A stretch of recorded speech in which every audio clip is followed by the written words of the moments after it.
नमस्कार साथियों, मैं हूं त्रिवेंद्र पंकज और आप देख रहे हैं हमारे YouTube चैनल सम्यक सार को। साथियों, आज के इस वीडियो में हम चर्चा करेंगे कि पूर्व और वर्तमान की परिस्थितियों को देखते हुए लोकसभा आम चुनाव 2024 अर्थात भविष्य की राजनीति क्या होगी। साथ ही यह भी चर्चा करेंगे कि 2024 के लोकसभा आम चुनाव में क्या बसपा और क्षेत्रीय दल बिना गठबंधन किए या फिर गठबंधन कर भाजपा को हराने में सक्षम हैं या नहीं। तो चलिए शुरू करते हैं आज का वीडियो। मध्य प्रदेश, राजस्थान और छत्तीसगढ़ के चुनाव परिणामों को देखा जाए तो यह कहने में कतई दो राय नहीं है कि आने वाले लोकसभा आम चुनाव में भाजपा जीतेगी। इसके कई कारण हैं। भाजपा हमेशा मनी, मीडिया और माफिया के अलावा धर्म, जाति जैसे संवेदनशील मुद्दों को हथियार बनाकर चुनाव लड़ती है। अब बात करें ये धार्मिक व जातीय मुद्दे आते कहाँ से हैं, तो सीधी सी बात यह है कि यह मुद्दे क्षेत्रीय पार्टियां खुद बनाती हैं, जिसके चलते ध्रुवीकरण होता है और भाजपा को जीत मिलती है। यदि मीडिया की बात करें तो भाजपा को जिताने में मीडिया अपनी अहम भूमिका निभा रहा है। आज का मेन स्ट्रीम मीडिया, जिसे गोदी मीडिया कहते हैं, वह पूर्ण रूप से भाजपा, तो दूसरी तरफ यूट्यूब वाला मीडिया, जिसे लिबरल मीडिया कहते हैं, वह भी पूरी तरह से कांग्रेस को समर्पित है। तो ऐसे में मेन स्ट्रीम मीडिया और लिबरल मीडिया दोनों मिलकर भाजपा बनाम कांग्रेस का परसेप्शन बनाए हुए हैं। कहने का अर्थ यह है कि बसपा व क्षेत्रीय दलों को मीडिया कोई भाव नहीं दे रहा है और ना ही कोई चैनल उन्हें दिखाना चाहता है। जिस चैनल को देखो वह भाजपा बनाम कांग्रेस कर रहा है। साथ ही न्यूज एंकर यह भी बताता है कि भाजपा और कांग्रेस किन किन सीटों पर मजबूत है। मीडिया क्षेत्रीय दलों को तभी दिखाता है जब चुनावी राज्य में कांग्रेस पूरी तरीके से कमजोर होती है, जीतने की स्थिति में नहीं होती है और उसी क्षेत्रीय दल को अपना प्रतिद्वंदी चुनती है जो जीतने में सक्षम ना हो, उसके पास वोट बैंक थोड़ा ही हो। ऐसा उत्तर प्रदेश विधानसभा आम चुनाव में देखने को मिला है। अगर बात करें यूपी 2022 विधानसभा चुनाव में, तो इस विधानसभा चुनाव में भाजपा ने अपना प्रतिद्वंदी सपा को चुना, क्योंकि भाजपा को मालूम था कि सपा जीत की स्थिति में नहीं है, क्योंकि सपा का अधिकतर ओबीसी वोट भाजपा के पास था। भाजपा को यह भी मालूम था कि बसपा का वोट बैंक 22% है। यदि बसपा को आगे कर चुनाव लड़े तो बसपा जीत जाएगी। इसीलिए भाजपा ने सपा को अपना प्रतिद्वंदी चुना। सपाई को लड़ाई में देखकर बसपा का वोटर गुमराह हुआ, जिसका नतीजा यह हुआ कि भाजपा चुनाव जीत गई। इसी तरह भाजपा की कुछ रणनीति पंजाब में भी देखने को मिली। वहां भाजपा मजबूत नहीं थी, सत्ता में कांग्रेस थी, लोग बदलाव चाहते थे। इसीलिए ये राज्य केजरीवाल की आम आदमी पार्टी को भेंट दे दिया गया। यहाँ भेंट से आप समझ सकते हैं कि आम आदमी पार्टी कोई अलग पार्टी नहीं है।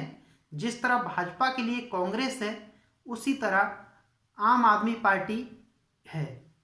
जब भाजपा को लगता है कि वह जीत की स्थिति में नहीं है, तो भाजपा कांग्रेस या आप जैसी पार्टियों को मीडिया में अपना सुविधाजनक प्रतिद्वंदी बनाकर प्रस्तुत करती है। यहाँ एक विशेष बात यह भी बताना चाहूँगा कि भाजपा व आरएसएस द्वारा आम आदमी पार्टी का उदय कांग्रेस के विकल्प के रूप में किया गया था, क्योंकि भाजपा व आरएसएस कभी नहीं चाहता कि पक्ष और विपक्ष में कोई अन्य विचारधारा वाली पार्टी हो। और कांग्रेस भी कई वर्षों से बैसाखियों के बल पर सरकार बनाती आ रही थी, क्योंकि अधिकतर जनता विरोध में थी। बसपा व अन्य क्षेत्रीय दल उभर रहे थे। राज्य में सरकारें बना रहे थे। आरएसएस को लगा कि कांग्रेस की कुछ समय बाद सरकार गिर सकती है। भाजपा व आरएसएस को यह भली भांति मालूम था कि कांग्रेस मुस्लिम वोटों के आधार पर लंबे अरसे से केंद्र व राज्य सरकारें बनाती आ रही है। मुस्लिम समाज का प्रतिनिधित्व बढ़ रहा था, तो भाजपा और आरएसएस ने कांग्रेस व अन्य क्षेत्रीय दलों के वोट बैंक में सेंध लगाने के लिए केजरीवाल द्वारा आम आदमी पार्टी बनवाई, जिससे बसपा व अन्य क्षेत्रीय पार्टियों को भारी नुकसान उठाना पड़ा।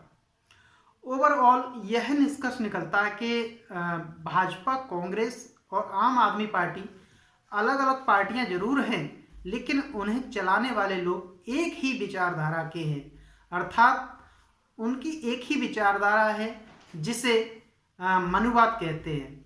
अब प्रश्न यह आता है कि इन तीनों दलों को छोड़कर बसपा और अपने अपने राज्य में मजबूत विपक्षी दल 2024 के लोकसभा आम चुनाव में खुद को कहां पाते हैं। तो यह आज की चर्चा का बहुत ही महत्वपूर्ण विषय है। इस पर चर्चा करें तो सबसे पहले ये बता दूं कि भाजपा को सत्ता में लाने का श्रेय भाजपा से पूर्व में रही राज्य सरकारों को ही जाता है। इस विषय पर चर्चा करने से पहले इस विषय पर भी बात करना जरूरी है कि आखिर वह कौन कौन से कारण रहे जिनकी वजह से भाजपा सत्ता में आई। कहते हैं कि जिसने यूपी जीत लिया, समझ लीजिए केंद्र में उसने सरकार बना ली, क्योंकि यूपी में लोकसभा की 80 सीटें हैं। 2012 से 2017 तक यूपी में अखिलेश यादव के नेतृत्व वाली सपा सरकार सत्ता में थी। 2012 से 2014 के लगभग 2 वर्ष के शासनकाल में यूपी में हिंदू मुस्लिम दंगों ने आग पकड़ रखी थी और उस समय अखिलेश यादव सैफी महोत्सव का लुत्फ उठा रहे थे। उन्होंने वोट बैंक को साधने के लिए कोई एक्शन नहीं लिया, तो दूसरी तरफ सपा नेताओं और कार्यकर्ताओं की गुंडागर्दी चरम पर थी, जिससे जनमानस दुखी था। इसी तरह दलित वर्ग भी अखिलेश यादव की बहुजन व दलित विरोधी नीतियों से दुखी था। अखिलेश यादव ने बसपा सरकार की महत्वाकांक्षी योजनाओं का नाम बदल दिया, कुछ योजनाओं को बंद कर दिया, यहाँ तक कि बहुजन महापुरुषों के नाम पर बने जिलों, स्कूल, कॉलेजों सब का नाम बदल दिया। इससे भी दलित विरोधी नीति यह रही कि लखनऊ में बने एशिया के सबसे बड़े पार्क डॉक्टर अंबेडकर पार्क, जो कि बसपा का ड्रीम प्रोजेक्ट था, उसका नाम बदलकर जनेश्वर मिश्रा पार्क कर दिया। इसी के साथ SC/ST रिजर्वेशन बिल का भी विरोध अखिलेश यादव ने किया। इससे दलित वर्ग के मान सम्मान को काफ़ी ठेस पहुंची। कहने का अर्थ यह हुआ कि सभी वर्ग अखिलेश यादव को सबक सिखाना चाहते थे। तो दूसरी तरफ कांग्रेस महंगाई, भ्रष्टाचार, घोटाला और बेरोजगारी के मामले में घिरती जा रही थी। कहने का अर्थ यह है कि देश में कांग्रेस विरोधी लहर चल रही थी। तो तीसरी तरफ लोकपाल के नाम पर अन्ना हजारे, केजरीवाल और किरण बेदी जैसे लोग आंदोलन चला रहे थे। यह आंदोलन भाजपा द्वारा प्रायोजित था। यह आंदोलन भाजपा को जिताने के लिए किए जा रहे थे। ऐसी स्थिति में कुल मिलाकर यह है कि भाजपा के पक्ष में माहौल बन गया था, जिसे मोदी लहर नाम दिया गया था। उसका परिणाम यह हुआ कि केंद्र में भाजपा की सरकार बन गई और सभी पार्टियों को काफ़ी भारी नुकसान उठाना पड़ा। और ऐसे में भाजपा की दलित मुस्लिम विरोधी नीतियों से ओबीसी वर्ग का एक बड़ा तबका काफ़ी प्रभावित हुआ। ये बात मैं फिर दोबारा कह रहा हूँ। और ऐसे में भाजपा की दलित मुस्लिम विरोधी नीतियों से ओबीसी वर्ग का एक बड़ा तबका काफ़ी प्रभावित हुआ, चाहे वह SC/ST एक्ट को हटाने का मुद्दा रहा हो या धारा 370 को हटाने का मुद्दा रहा हो। हालांकि SC/ST एट्रोसिटी एक्ट को हटाने के मामले में ओबीसी वर्ग को दलित आदिवासी वर्ग की एकजुटता से निराशा ही हाथ लगी, लेकिन SC/ST समाज को मिलने वाली सुविधाओं पर कैंची जरूर चल गई। कहने का अर्थ यह है कि आज़ादी के बाद से अब तक कहावत चली आ रही है कि सवर्ण हमसे ऊपर हैं तो क्या हुआ, कम से कम हम तो दलितों से ऊपर हैं। बस फिर क्या था, भाजपा दलित मुस्लिम विरोधी नीतियों और धार्मिक मामले में अधिकतर ओबीसी वर्ग की सबसे पसंदीदा पहली और आखिरी पार्टी बन गई। ओबीसी वर्ग के बल पर ही वह प्रत्येक राज्य में फैलती गई। तो ये थे कुछ मुख्य कारण जिनके कारण यूपी, मध्य प्रदेश, छत्तीसगढ़ और राजस्थान में भाजपा अपनी सरकार बनाने में कामयाब हुई। अब बात करके 2024 लोकसभा आम चुनाव में विपक्ष की क्या भूमिका रहेगी, गठबंधन होगा या नहीं, यदि होगा तो किस आधार पर होगा और किसको कितनी सीट मिलने की संभावना रहेगी, यदि नहीं होगा तो विपक्षी दलों की क्या स्थिति रहेगी। तो उससे पहले यह जानना जरूरी है कि जब अधिकतर ओबीसी वर्ग को धर्म और रोजगार, शिक्षा, संसाधन व सत्ता जैसे मुद्दों में से किसी एक को चुनना हो तो वह हमेशा धर्म को चुनेगा। कई राज्यों में हुए चुनाव के परिणाम से यह सिद्ध हो गया है कि ओबीसी के लिए शिक्षा, रोजगार और संसाधन कोई बड़े मुद्दे महत्व नहीं रखते, क्योंकि ओबीसी आज भी खुद को क्षत्रिय होने के वर्चस्व की लड़ाई लड़ रहा है।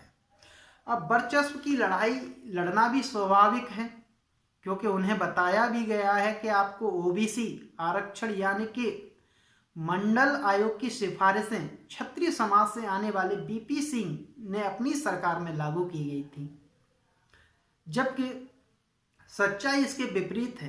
बीपी सिंह कभी भी मंडल आयोग की सिफारिशों को लागू करने को तैयार नहीं थे और ना ही वह इन्हें लागू करना चाहते थे, लेकिन मान्यवर साहब काशीराम और बहन कुमारी मायावती के अथक प्रयासों से वह राजनीतिक दबाव के कारण मंडल आयोग की सिफारिशें लागू की गई थी। उस समय मान्यवर साहब काशीराम साहब ने नारा भी दिया था कि मंडल आयोग लागू करो वरना कुर्सी खाली करो। ये बात सदैव सोशल मीडिया पर सक्रिय रहने वाले तथाकथित पत्रकारों, दलित चिंतकों और फर्जी प्रोफेसरों ने जातीय मानसिकता के चलते कभी नहीं बताई, केवल बीपी सिंह को का ही गुणगान करते रहे। कहने का अर्थ यह है कि इन फर्जी प्रोफेसरों और पत्रकारों ने ओबीसी वर्ग का रहनुमा मान्यवर काशीराम साहब को न बनाकर क्षत्रिय वर्ग से आने वाले बीपी सिंह को बना दिया। तो ऐसी परिस्थिति में यह उम्मीद छोड़ ही देनी चाहिए कि अधिकतर ओबीसी भाजपा के विरोध में वोट करेंगे। इस आधार पर मैं कह सकता हूं कि 2024 के लोकसभा आम चुनाव में भाजपा का जीतना लगभग तय है, इसमें कोई दो राय नहीं है। तो ऐसे में विपक्ष को अलग थलग लड़ने से कोई राजनीतिक लाभ होते नहीं दिख रहा है, क्योंकि भाजपा की धर्म की राजनीति और समाज के कुछ वर्गों के वर्चस्व के आगे विपक्षी दलों को हार ही मिलनी है, यह भी तय है। अंत में विपक्ष के पास केवल एक ही रास्ता बचता है, वह है महागठबंधन, जो भाजपा को शिकस्त दे सकता है और इसके अलावा कोई विकल्प नहीं बचता। पहली बात यह है कि महागठबंधन कैसे हो, तो यह है कि जो पार्टियां भाजपा को हराने की सच्ची नीयत रखती हों वह आपस में सीटों पर तालमेल करें, तालमेल बिठाएं। दूसरी बात यह है कि महागठबंधन बनाते समय सीटों के तालमेल के अलावा कुछ शर्तों पर चुनाव लड़ा जाना चाहिए, यहाँ पर इन शर्तों को मैं महागठबंधन की आत्मा कहूँगा। यदि इन शर्तों में से किसी एक शर्त का अक्षरश पालन नहीं किया जाता है तो समझो गठबंधन का फिर कोई अस्तित्व ही नहीं होगा। पहली शर्त यही होनी चाहिए कि चुनाव दलित प्रधानमंत्री उम्मीदवार को आगे कर लड़ना होगा। इससे संपूर्ण दलित समाज एकजुट होगा। दूसरी शर्त यह होनी चाहिए कि गठबंधन में दलितों का नेतृत्व करने वाले दलों का होना जरूरी है। पिछड़ों का नेतृत्व करने वाले दल यह ना समझें कि हमें दलितों की जरूरत नहीं है। तीसरी शर्त यह भी होनी चाहिए कि महागठबंधन में शामिल होने वाली पार्टियों के राष्ट्रीय अध्यक्ष व पदाधिकारी को धर्म विशेष पर टिप्पणी से बचना होगा। स्वामी प्रसाद मौर्य व उदयनिधि स्टालिन जैसे नेताओं पर लगाम लगानी होगी। ये जब धर्म विरोधी बयान देते हैं तो वोटों का ध्रुवीकरण होता है, इससे बचना चाहिए। अंतिम शर्त यह होनी चाहिए कि महागठबंधन आम आदमी पार्टी से दूर रहे तो बेहतर हो। इसके अलावा महागठबंधन की और भी अपनी शर्तें हो सकती हैं। एक अंतिम बात और बताना चाहूँगा कि यह गठबंधन दिसंबर के अंतिम या जनवरी के पहले सप्ताह में हो जाना चाहिए। अंत समय में महागठबंधन में दल तो मिलते हैं लेकिन पदाधिकारी, कार्यकर्ताओं और समर्थकों के दिल नहीं मिलते हैं। तो इसी के साथ मैं आपसे विदा लेता हूँ। आपको ये मेरा वीडियो कैसा लगा कमेंट में ज़रूर बताइए। धन्यवाद।